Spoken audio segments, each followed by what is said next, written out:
if you're on a stage, it is a performance. People are watching you, people are listening to you. They're coming to go someplace else for an hour and a half. It's your job to take them there and go there with them.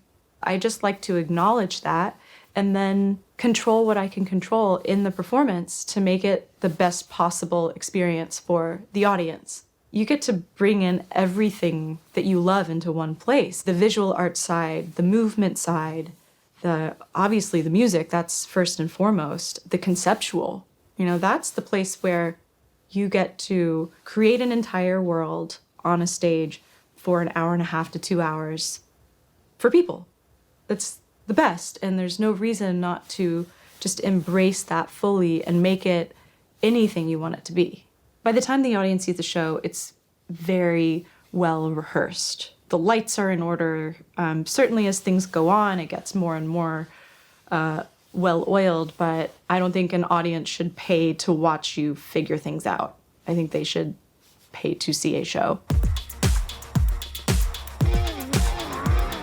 Performance tips. I have so many. And I have so many because I have done things so wrong so many times. So, eating. When to eat to have energy for the show, but not be lethargic.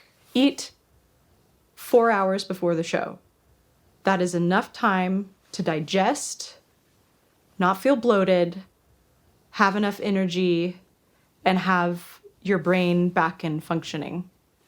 That's one.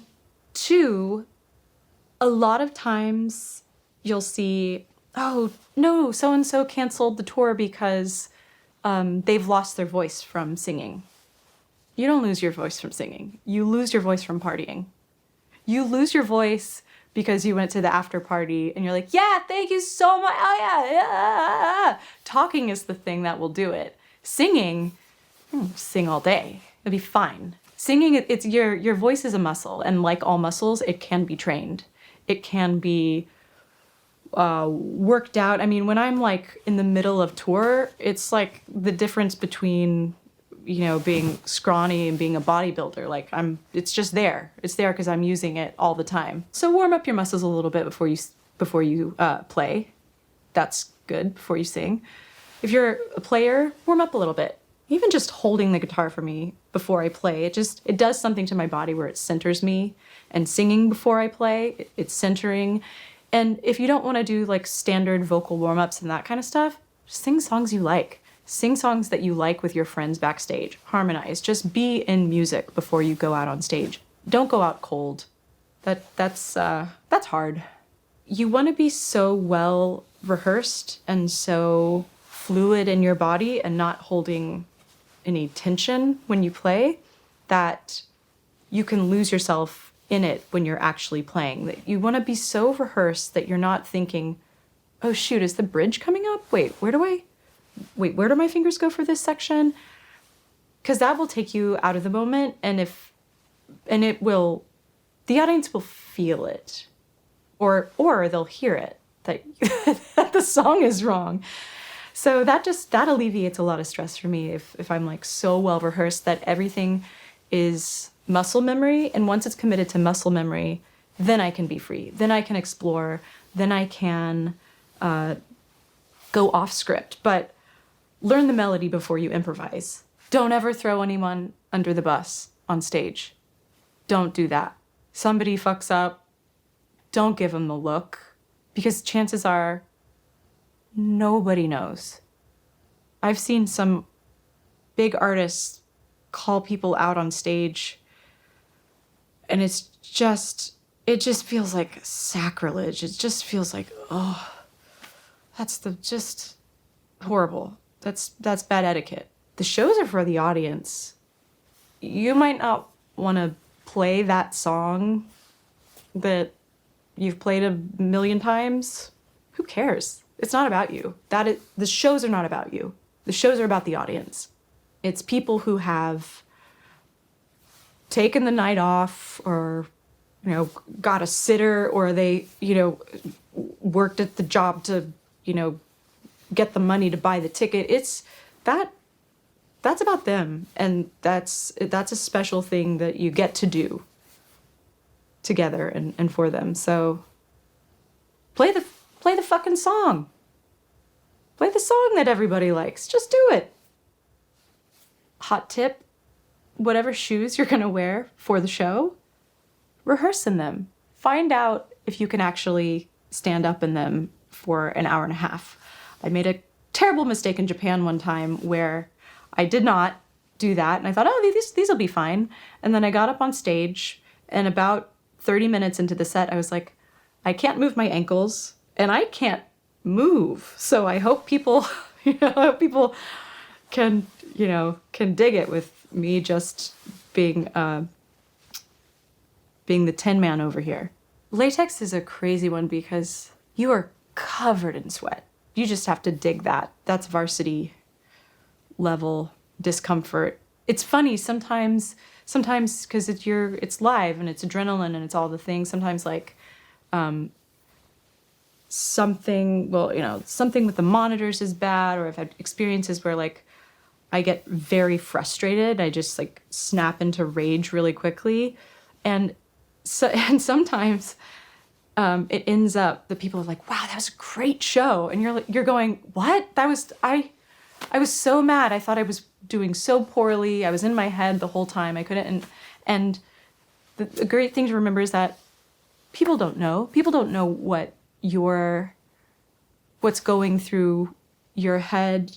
Half the time, even if you think you made a mistake, people didn't notice it. Just keep going. You just keep going, keep going, keep going. And if you're reaching for a solo and you make a mistake, great, do it again. Look, now it's intentional. Look what I did. What an interesting choice. The great thing about being on stage, and one thing that I have to remember is that no matter what happens, you're not going to die. So sometimes that's the only thought that calms me down. I'm not going to die.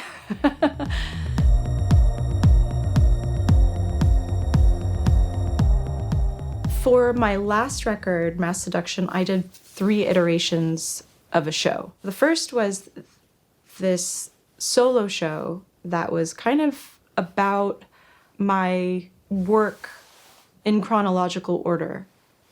And I played it solo with backing tracks, which was contentious. But the show was more like kind of tracing the line and the roots of this kind of more DIY, a little bit scrappy, a little homemade, into the present, which was this hypercolor, funny dominatrix. Oh, so much fucking latex. I was in athleisure for a year after the latex phase, and those boots hurt. They hurt. You get them done, and they put the padding in them, and you go to the guy that Beyonce goes to, but those boots fucking hurt by the end of it. It's so funny, too, like the gearing up to do the show. It's like, it was similar, I would imagine, to like gearing up to do a big sporting event where I'm like, ankle braces, check. Like, wrap the feet, check. But I liked it, and it was part of the show that I would be physically uncomfortable and also pushing myself physically. I always like to be a little bit uncomfortable, whether that's physically or emotionally. Just makes me feel alive, makes me feel like I'm really onto something, keeps me on my toes, in this case, very literally. That show was a lot about unpacking for myself the idea of power and also the idea of sexuality. So when I was working with the design of the stage outfits, I was kind of going, like, what's my idea of sexuality that's sort of like if an alien did it, and if it was sort of so like classically sexy that it was actually kind of funny. And so that's where I started, in a pleather bunny suit. The record was a whole lot about power and about sexuality and power, and how different people wield power, and figuring out for myself, like, how do I wield power? on both a really macro scale, like even the title is this portmanteau of mass seduction, and if you say it fast, it sounds like my seduction. And does that mean I'm being seduced, or I am doing the seducing? And also the seduction of the masses. I remember for that tour we did some video, and I got very obsessed with Mussolini and watching Mussolini do speeches. It was always this, and it was this. So I remember at the beginning, we were shooting video that was going to play at the beginning of the show, and it was me, and I'm talking, but really I'm watching off screen. I'm watching Mussolini and trying to emulate Mussolini. Go, how's he moving his hands? What's he doing?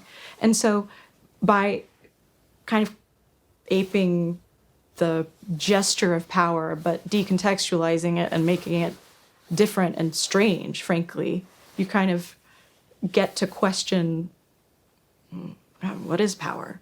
Who has it? And how do they wield it? And God, the whole thing is just ridiculous, isn't it?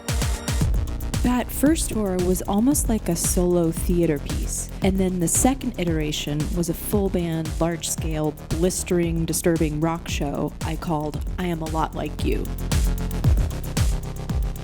That's one way of approaching things. But the other way is I was just singing, and I had my friend Thomas Bartley, who's a beautiful piano player, accompany me, and we didn't practice at all. I mean, we just showed up, chatted, kind of played through the thing a little bit. Like, oh yeah, I think it goes like that. Yeah, okay, sure, fine.